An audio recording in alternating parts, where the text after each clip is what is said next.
All right, good afternoon. Appreciate y'all being here.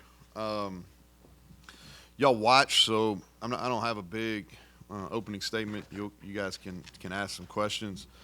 I will say this: we're 8 in, so we're over the halfway point, and it happens fast. I think I was showing a graphic to our players today. We got 17 days left in the spring, and we're under 150 days before we play Penn State. So the clock is ticking, and we've got a sense of urgency to get better, and we need to have that. Um, you guys saw some good 11 on 11 work today. I wouldn't put a whole bunch of um, you know I wouldn't pay a whole lot of attention who was out there first, who was out there second. We're rotating the guys pretty good. Just like we had Johnny Williams, he ran a bunch with the left with the ones today, first group today because he's next man up on the left side. And that's just an example. So don't get carried away as far as who was out there first or second. We're trying to mix and match and get guys ready for the season. It's not necessarily about winning the drill, as it is about getting better and evaluating personnel as we get to the as we get into fall camp. So with that, Greg, open us up there. So, part we saw a number of very nice catches, a couple drops along the way, but I mean, just evaluate the wide receivers overall. You happy with the way they performed? Yeah, not very good on Monday when we practiced. That was our first day back, and really that was kind of our the toughest part of this spring for us. Is last week we went Thursday, Saturday, Monday, 3 physical days, and as an offense just did not react very well on Monday, and our receivers who I've been excited about. They've worked really hard in the winter. I've liked their demeanor and how they've prepared going into each of the spring practices up until practice 7, which was Monday, and just didn't like the results weren't very good, but more importantly, our preparation wasn't very good. Like our emotions, all those things weren't very good. And so to their credit, they bounced back and we're much better today.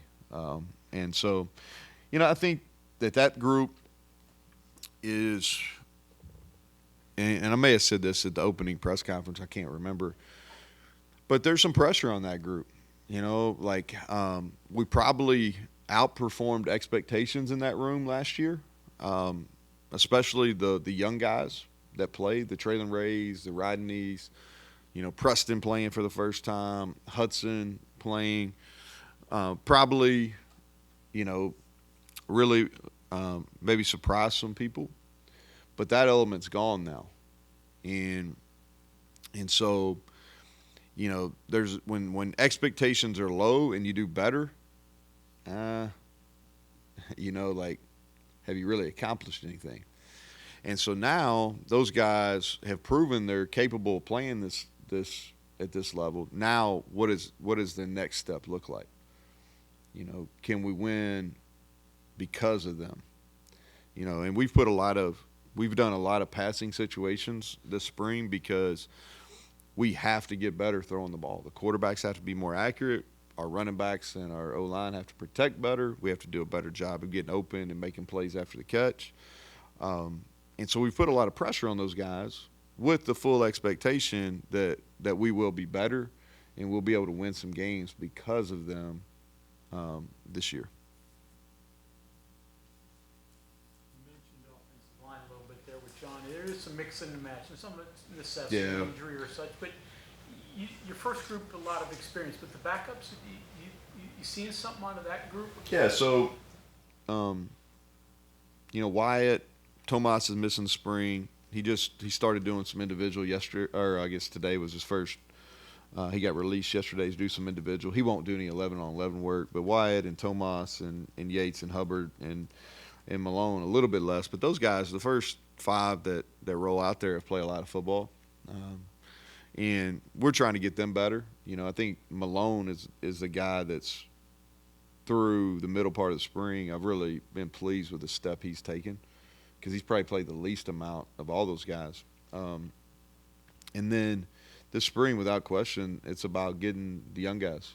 Johnny Williams, he'll be a factor for us. We need to get him where he's ready to play in fall camp, and we think he will be. Sully Weedman and Mo Hamilton are both getting a bunch of reps, and it's time for them. They've been in the program, and it's time. They've got to be able to perform. Yates is out for a couple days. Nothing serious. He's just out for a couple days, and Landon Livingston is getting a bunch of reps at center, and so is Cooper Young. And Landon, I've been pleased with him. He's a guy that would probably be, if not the most improved player on offense. He's in that discussion through the midpoint. And then, Xavier Bosley and Nick Cray are the other two. And we feel like both of those guys are going to be ready to play. Xavier the more comfortable he gets, the better he's playing. It's a different speed, than what he's had. And Nick Cray, we think's got a chance to push, to be in that front group. So they're a work in progress, but yeah, this spring for offensive line, it's about them getting better and get prepared to play. Quarterback-wise, a lot of talk about Green and what he needs to improve on, but Nico looks like he is night and day even from this point last year. He looks a lot better. It's a good observation because he is. What is he? Yeah, what is he doing that you could speak on more intelligently than me about what he's actually doing that you feel makes him better than a year ago? I think it starts with his preparation, which sounds really simple, but he's matured as a football player. So, like when he turns on the video, he knows what to watch. He knows how to prepare. Like he's doing a really good job of asking for the scripts so he can be prepared going into each practice. He asked me like, "Hey, what are we going to call here?" So he can think about it, which that's never been the case. I think from a fundamental standpoint, he's much more compact right now, and his confidence has risen because he's got a lot of repetitions. But I always think that's the base for your confidence is because he's got the repetitions now. But the game slowed down a lot. Pre-snap, he has a better understanding of what defenses are trying to do to him. But I've been really pleased. I talked about Landon Livingston, and then Nico would be right in that conversation as the most improved player we've got on offense, and he's getting a bunch of snaps with the first group right now as well. But I'm pleased with him. Really, really pleased with what he's doing. Tag is most improved on defense. Yeah. So defensively, I'll give you a guy that to me is really showing that I think he's preparing to be an all-league player. Is Eddie V. Eddie is he's really been difficult to block, and I think. And I'm giving you two older guys, and I'm going to talk about some young guys because you probably asked it from a young guy perspective. But Sean Martin, and Sean Martin had an illness last year that really kept limited him some in how he could practice. And now he's had this ability. He's got great length, and his size, and he's up to a weight now where he's really powerful, and he's one of the strongest guys. And he's always been one of the hardest workers. Well, now it's starting to click, like how to use his length. And I think that he's starting to show that, okay, he can maybe be a dominant player at times, and now he's going to be a guy that's, as the year goes, we're going to talk about not just being an NFL player, but somebody that maybe could potentially be like an early round pick. So those are two older guys, probably closer to what you're wanting to know as far as young guys, as far as being most improved. Are guys that are younger in their deal here. Tyron Bradley, he played his best game in the bowl game. I think I mentioned him last week. I'm pleased with what he's doing. He gives us more size there too at that position. That banded into the boundary. He's giving us more size. And then another guy that I think has really made positive steps, and he played a lot of football out of necessity at the end of last year, is Ben Cutter. It's like two schedule questions for you. Okay. When you mentioned at the beginning, Tuesday, Thursday, whatever the days were last week that challenged you on Monday. When you're putting your schedule together, do you seek those out to see your response, or do you avoid those because you don't want to have a day like Monday? No, so what we're trying to do is the thing with scheduling in the spring, it's kind of evolved a little bit, is so we on purpose don't go back-to-back days because there's really no reason to. And it allows you to practice the way you want to without where the guys can get their bodies fully healed. And then there's so much time demands on the staff and the players now. We try to avoid weekends. And it's a little selfish for my part too, because my kids got stuff on the weekends, and I miss enough of their things in the fall that I want to be able to go to it. But I think just from a quality of life for our players and for the staff, leaving the weekends free makes it better, and the overall morale's better.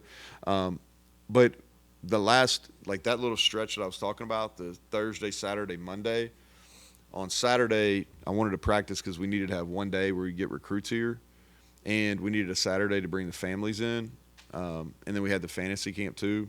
And so, on purpose, when we built that, like I wanted to be able to test them. Like we went a bunch of team 11 on 11 on Thursday. We went in the stadium, we're physical, and then we had to turn around and do it on Monday. And yeah, so I wanted to see like who could do a little bit some hard things better, and maybe who hasn't handled those things, previously, who now has grown and matured and can handle that workload.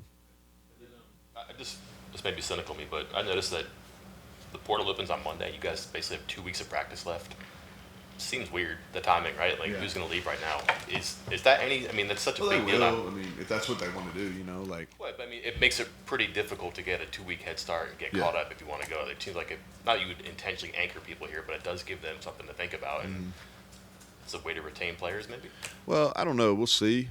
We're going a week later today, or this week, or this year. Excuse me, not this week. We're going 1 week later than what we've traditionally done, and the reasoning is not necessarily related to that. It's related to we had some injuries the first week of spring ball last year, like right after spring break. So, in our planning for this year, we wanted to come back and give a week buffer period between spring break and the actual first practice, and then that just backed everything back a week. All right, so that was kind of the thought. As far as I don't know, we'll see, because this is new for us too. It's our hope that we don't have a ton of portal activity. I'm not naive to think we won't have any. So we'll see on that.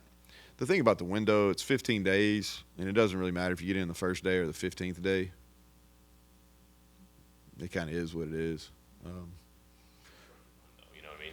Well, yeah, we'll see. Like I said, I'm unsure. First time doing it, we'll kind of see how it goes.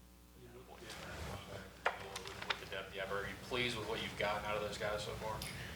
We do look a lot better, and I think we're one class, like this class coming in, and our numbers will be there, and we have not been at full strength there for a long time, and I think that's a byproduct of a couple things. Is it's hard to recruit linebackers now because of the way the game's played. There's so much more people in space, and so it's hard to evaluate them in high school. So you got to project a little bit, and so that's kind of, we've gone down to the wire and we've missed on some guys in not last year, but the previous class or two, and so and rather than reach, because we've reached and it hasn't worked, so rather than reached, we just kind of bided our time and probably a little bit thin, especially the last 2 years we were thin, and so now we've got. Trey, who I'm pleased with, that was a major injury. He's coming back, and he gets better every day, so I'm excited with that. And Reed Carrico and Trotter and Cutter and Caden Beiser. And Beiser would be the other guy that would be in the mix for the most improved. He played really sound football in the bowl game, and his change of direction has gotten better over the offseason, so I'm really pleased with him. So now we have, 5 guys there that can really help us, and we got a couple more coming, and so that's been beneficial. It's definitely put us in the best spot we've had thus far. You talk about Hudson, you talk about Load. Is there a walk-on this year who maybe not is going to get a scholarship, but is like right there and just kind of needs the opportunity to be good? Yeah.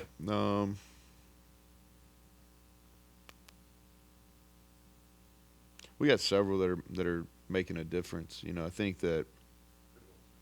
Yeah, you put me on the spot, but I can answer. So, like, I think there's a couple guys that are kind of under the radar that have done a really good job, special teams wise, that people probably don't even realize. And one of them is C.J. Cole, who's from Washington, PA. He's done a really good job for us, and he's really he's really grown to one of the leaders of our team. He's the leader of the FCA group. He's the leader of probably plays on, got a chance to start on three special teams. So he's a guy that kind of jumps out. I think Colin McBee is ready to kind of grow into a special teams role. He's a local product. Him and Donald Brandel both are kind of guys that are. Brandel started on a couple at the end of last year. People probably didn't notice that, but he did. And those are both University High guys. I think the other one that I would put in that is Derek Berlitz, whose brothers had a great swimming career here. But Derek's got a chance to get into special teams. Let me think here, because I want to be able to answer your question. Clay Ash, I mentioned him the other day. Like, he's done a nice job. We're deep at that spot, but he's done a nice job. I think it's too early to tell if he can actually get in the mix or not, but he's done a nice job thus far. You mentioned Sean Martin. You mentioned Preston Fox was mentioned the other day. I mean, how important is it that local kids do well here? I mean, come in and do well. How is it important to the school, the state, et cetera? Yeah, I think it's critical. Yeah, I really do. I think anytime you're the state university, I probably understand this better just because where I grew up from, but I think that anytime you're the state school and you represent, an entire state, that you need to, not only from how you play the game, identity standpoint, you need to match kind of the state, but you also need to be well represented on the state, from the state. And we've been fortunate. I think there's two areas, like, we've done a good job, I think, of getting almost every one of the in-state players that's a Power 5 player here, the ones that matched. I think we missed on one maybe that we really wanted. And then our walk-on program is, especially the last 3 years, has really been productive. And so I think, my vision for, when I first got here, and it really hasn't changed, if we could be close to about a quarter of our team, of our scholarships, where West Virginia, either homegrown or what I mean is home, we offered them out of West Virginia, they came here on scholarship, or they grew while they were here, meaning they earned the opportunity to be on scholarship while here. If we can be at a quarter, which is approximately 20, I think that's pretty good. Now last year, I don't know if I envisioned this, and I don't think it's ever happened before. I could be wrong. But, there were games where Hudson started at receiver, Preston started at receiver, Malone started, Wyatt Milam started, Doug Nestor started, Zach Frazier started, and those are all West Virginia guys. And we were a top 25 offense in the country. So I don't know if I had that vision, but y'all heard me say this several times during the year. I need to put John on that and see if that's ever happened before. You know what I mean? Like, because I could be wrong, but I bet in the modern era, I don't know if that's happened. He was on the Kentucky basketball. No, I got enough problems. I got enough problems. As you mentioned, and Hudson would be one, and Preston would be another, of players that, if we were talking a year ago, I don't know if anybody really expected to produce to the level that they did, or at least people outside the program wouldn't have. What are things, because it's probably too early to pick out players like that now, but what are things that you're looking for even now that you can think in your brain right now in April, that guy might be that Hudson Clement from a year ago if this and this happens? What are things you look for? Well, I think that you never know, because you have to do it when the lights come on. And there's been plenty of players, like, throughout my time as a coach or even as a player, where guys that were really good practice players, but then it wouldn't click over to the games. So you never know until they do it in the games. But you have no chance if you don't make plays in practice, right? Like Preston, there was a spring, or excuse me, a fall camp, a spring, and a fall camp that kind of preceded him making plays in the game. So the previous fall, you could see it happening in practice, and he started slow. If you remember, he had a chance to make a third down catch against Penn State. That would have been a touchdown that would have tied the game. He had a couple drop plays to Duquesne, but then he found his rhythm and then really played well. And so the same with Hudson. Hudson had our Monday Night Football stuff, like toward the end of the year, the previous season, where he really started making plays. He made plays in the spring in practice, and he made plays in fall camp.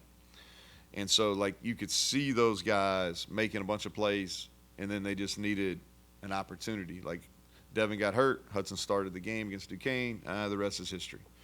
And so I think that's what you really look for is, like, who is winning some one-on-ones. Like if you're a receiver, who's winning versus man coverage and who's making contested catches. If you're an O-lineman, who's making point of attack blocks against good people. D-line, who's tearing off, who's winning one-on-one pass opportunities.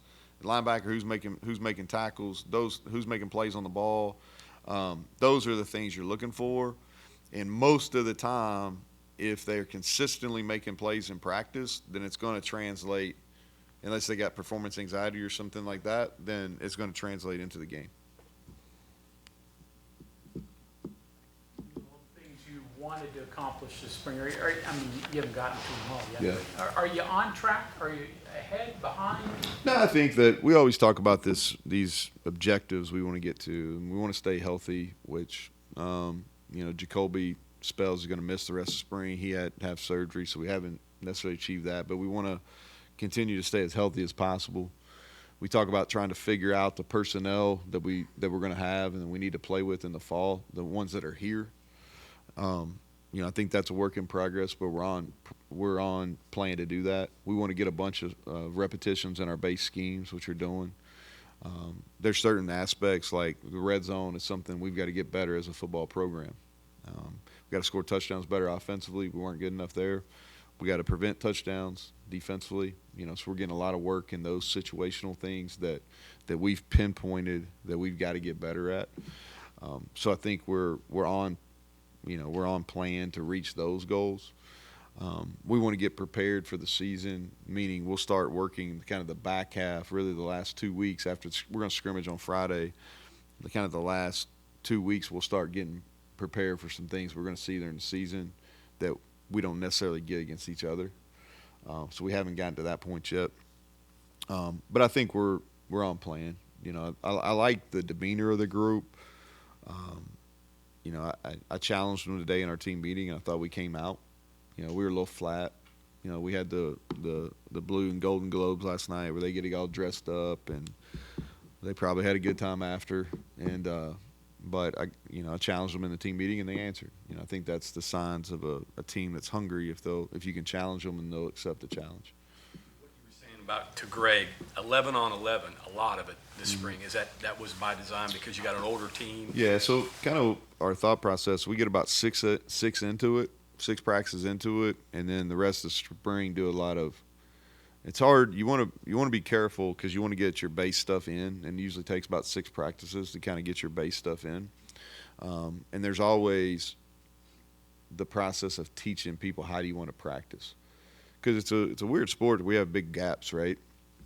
So you practice in December for a bowl game, and then you have a gap until March. That's a long time. You work the football skills, but you're not practicing with 22 bodies out there at all times.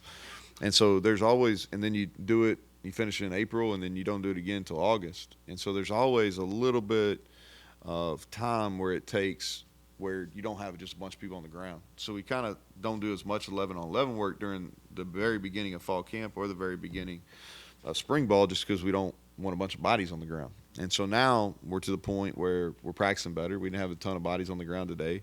And then we can get where we get a bunch of 11-on-11 work, because really we can drill now all summer. We really need to get repetitions of 11-on-11 work situations, see who's going to be able to compete at this level, who's ready to play. And it's, you go team to evaluate, you drill for skill. And now with the OTAs in the summer, we can really do that over the summer. Upper body, lower Yeah, upper body, and he'll probably miss some time during fall camp, and but he's gonna miss the rest of spring. And he had a great winter, man. So like, really hurt for him and us because he really had a great spring. It won't be anything that I think he'll be back at some point early in the fall. Time now for him. It's time, man, and he shows up. Like, and you've been at some practices, so you've seen him. Really pleased with his development. I think he'll be a difference maker for us. I really do. He's been in the program for a while now. He did some nice things late in the year, kind of unnoticed, but yeah, I like what we're getting out of him. Coach? Which they might. Today was mostly clean. Didn't seem like there were turnovers, no uh-ohs, or the Yeah. ball wasn't on the ground. I think there was one penalty I saw. It was significant. Like, so today was more. So when you all were out there, we did a 2-minute end of half drill that y'all saw right at the end. The defense won the first one. The offense won the second one. A little bit of give and take. Y'all were out there for kind of a first down, like a second and short period, which was like a run and like a shot play period. And that was pretty even. And so that's what you want to get to, is where there's a little bit of give and take. Like Monday, defense clearly won. There was a couple periods on Saturday where the offense clearly won. What you want to see as a head coach is a little bit of ebb and flow. And we got that today. And so we'll see if we can see if we can maintain it. I will say this: I think defensively, we're in the process of taking a step, and I think that schematically we're growing, and then our guys are more confident, and we're playing with a little bit more of a hard edge defensively, which we need to, and so through the midpoint, I'm pleased with the progress we're making there. Did you say it's lower body or? No, it's upper body. Yeah, upper body. All right, thanks, guys.